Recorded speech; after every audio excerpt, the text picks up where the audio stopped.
Today, we're looking at a red ink by KWZ, their Iron Gall Red #1.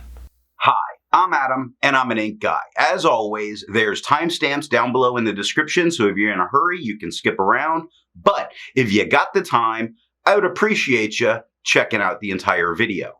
You can also follow me over on Instagram, and if you're new here and like fountain pen ink reviews, I would invite you to subscribe. In order to make sure I have a range of experience with this ink, I do the writing samples. I then inked up this Fountain Pen Revolution Himalaya with a flex nib. I wrote with it for a day, then used it to take the notes for this video. In order to have some standardization while looking at writing samples, I always use Clairfontaine, Tomoe River, and Rhodia paper, although there are additional writing samples that occur much later in the video. Now, let's look at the writing sample. I picked this ink up in sample form, so it came in a vial like this. And to keep my writing samples consistent, I use a Jinhao 159 with a Goulet 1.1 stub, a Jinhao X450 with a Goulet medium, and a Jinhao X750 with a Goulet extra fine. Let's take a look at the Clairfontaine. We get no bleeding, no ghosting. The 1.1 has no feather spread, halo sheen. It does offer some very nice shading. The extra fine is darker than the stub with no feather spread, halo sheen, nice shading throughout the writing, 7 seconds to dry. Medium is a little bit darker than the extra fine with no feather spread, halo sheen, very little shading, but there is some that's there. When you look at the word dog, you see a little bit. Okay, you look at the word over, you see a little bit, but that's about it. I don't count here where I tend to put a thumb before I've written. 8 seconds to dry. Now the scrubby of the extra fine does show some color variation. The medium shows none, and we really didn't get very much in the medium, and we did get it in the extra fine. Tomoe River, with no bleeding, normal Tomoe River ghosting, actually maybe a little light, looks normal for medium, very light ghosting for the extra fine. The 1.1 has no feather spread, halo sheen. It does offer bits of shading. The extra fine is a little bit darker than the stub, with no feather spread, halo sheen, nice shading throughout this writing, 10 seconds to dry. Medium is much darker than everything on the page, with no feather spread, halo sheen, and no shade, 13 seconds to dry. The scrubby of the extra fine shows a tiny bit of color variation, although we do get some there. The medium shows none, and we got none. And Rhodia, with no bleeding, no ghosting. The 1.1 has no feather spread, halo sheen, a light shading in there. Extra fine is a little bit darker than the stub with no feather spread, halo sheen, still some very nice light shading throughout this writing. 8 seconds to dry. Medium is much darker than the extra fine with no feather spread, halo sheen, and no shade. 10 seconds to dry. Scrubby of the extra fine shows some color variation left to right. Medium shows none, which is what happened in the writing.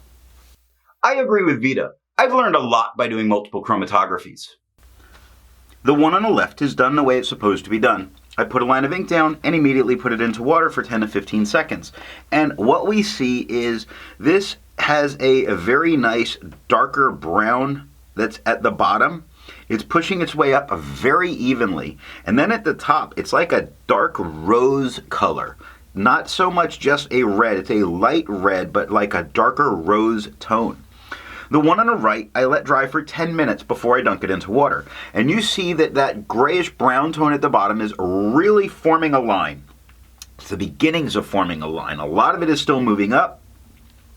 That not enough is moving up for it to be interfering with that rose tone like it did in the first one. This one, I let dry for 24 hours before I dunk it into water. I have to get water myself because I'm choking on my own mouth here. I don't know, got dry. After 24 hours, I dunked this into water. And we see the line at the bottom is much darker, much more there. A lot less of that grayish brown tone is moving up. That rose red is very pronounced as itself there. But at the very top of it now is that sort of pale tone that we've seen show up a few times in Iron Gall inks. This one I let dry for 72 hours before I dunk it into water. And we see most of that grayish brown is really staying in place. We see a white separation between where that ink is moving and where the rose red has come in. And we also no longer see that sort of pale tone at the very top. So it's mixed in with that rose red at this point. Resistance tests are done to see how well this ink can be expected to perform on the page and how hard it may be to clean from your pen. I let the smear dry for 3 days before testing it. Looking at the highlighter, I feel perfectly safe using this in a note-taking situation if I want to go back and highlight. It has no real adverse effect. It's doing fantastic. Now, water is lifting most all of this off the page. It is still leaving some of the gray behind that we see at the bottom of the chromatographies, but it's starting to break it down. Now, Pen Flush does everything that water does. It does go just a little bit farther when you look at the very bottom of what's going on. It's giving a little bit more white. The thing is, it only took water to get it out of my pen. I didn't need to use Pen Flush. 1/3 bleach solution, which I didn't need to use, completely removed it from the paper, slightly discoloring the paper along the way. I test the viscosity or flow using a tilt test, which I'm going to link the video showing how I do that. For the inks I've tested, I have found an average viscosity of 2.5, with the realm of normal being from 2.1 to 2.9. KWZ's Iron Gall Red No. 1 has a viscosity of 1.92. making it a wet ink. To find my average dry times, I use my writing samples done on Clairfontaine, Tomoe River, and Rhodia paper. I average all of those. Now for the inks I've tested, I've found an average dry time of 17 seconds, with a realm of normal being from 13 to 21 seconds. KWZ's Iron Gall Red No. 1 has an average dry time of 9 seconds, making this a fast drying ink. Instead of finding inks that look like KWZ's Iron Gall Red 1, I would prefer to find an ink that complements its color on the page. I decided to go with a nice blue-black, Noodler's Midnight Blue. The second writing sample is done on black and red, Franklin Christoph, and Limone paper. Here we're looking at black and red notebooks. We get no bleeding, no ghosting. The 1.1 has no feather spread, halo sheen, a very light shading that does occur. The extra fine is slightly darker than the stub with no feather spread, halo sheen, a very light amount of shading that does show up, 3 seconds to dry. Medium is by far the darkest tone on the page with no feather spread, halo sheen, no shade, and 4 seconds to dry.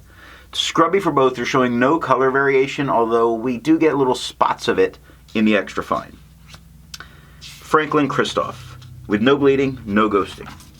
The 1.1 has no feather spread, halo sheen, a very light spots of shade, or light spots with some shading. The extra fine is a tad darker than the stub with no feather spread, halo sheen, no shade, 4 seconds to dry. Medium is darker than the extra fine with no feather spread, halo sheen, no shade, 6 seconds to dry. Now the scrubby of the extra fine does show some tiny color variation left to right. The medium shows none, but we didn't get any in the writing. Last up is Limone paper with no bleeding, no ghosting. The 1.1 has no feather spread, halo sheen, very light spots of some shading here. Extra fine is a little bit darker than the stub with no feather spread, halo sheen, no shade, 5 seconds to dry. The medium is much darker than the extra fine with no feather spread, halo sheen, no shade, and 8 seconds to dry. Now again, the scrubby of the extra fine does show a little bit of color variation, although we got none. Medium shows none, and we got none. And that's what I have for writing samples. So what do I think of KWZ's Iron Gall Red No. 1? It gives some shading, which is not a common thing in a lot of red inks, and it manages to hold on to the red tone a bit months later, like you see in the writing samples. Those are months old at this point. What nib and pen give the best writing experience with this ink? I found that a medium flow fine put down a pleasant tone and allowed it to keep the shading that really does define this ink. I'm going to remind you that I'm here every day with a new ink review. Thanks for watching.